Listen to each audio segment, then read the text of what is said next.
Tinanggap na ni Senate President Mig Zubiri ang pagbibitiw ni Senador Francis Tolentino bilang chairman ng Senate Blue Ribbon Committee. Ang tanong ngayon, sino kaya ang papalit sa kanya? Nasa frontline ng balitang yan, si Marian Enriquez. Tuluyan ng binitawan ni Senator Francis Tolentino ang pagiging chairman ng isa sa pinakamakapangyarihang komite sa Senado, ang Blue Ribbon Committee. Tinutupad lang daw niya ang napagkasunduan noon na 1 taon at 6 na buwan niya lang hahawakan ang naturang komite. Lalaki naman po ako kausap eh. Okay. So, palabra de honor yun eh. Okay.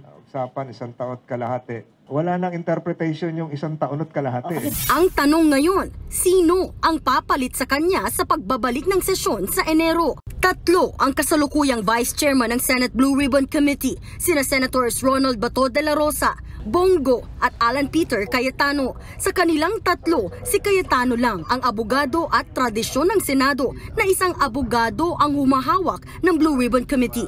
Matatanda ang dati nang sinabi ni Cayetano na gusto niyang pamunuan ng nabanggit na komite. Yun nga lang, kadalasang majority member ang inilalagay sa posisyon. Si Cayetano ay isang independent minority. Pero kung si Tolentino ang tatanungin, hindi ito big deal. Wala naman siguro. He's well capable. He's highly qualified to chair the Blue Ribbon. So, walang issue. Handa raw i-turn over ni Tolentino ang mga record at dokumento ng komite sa sino mang papalit sa kanya. Tinanggap na ni Senate President Mig Zubiri ang pagbibitiw ni Tolentino bagamat nakapanghihinayang aniya ito. Wala ring binanggit na kapalit si Zubiri. Daraan pa raw ito sa konsultasyon ng lahat ng miyembro ng Senado. Nagbabalita mula sa Frontline, Marian Enriquez, News 5.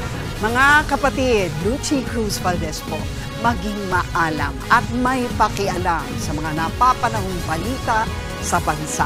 Tumutok at mag-subscribe sa News 5 social media pages.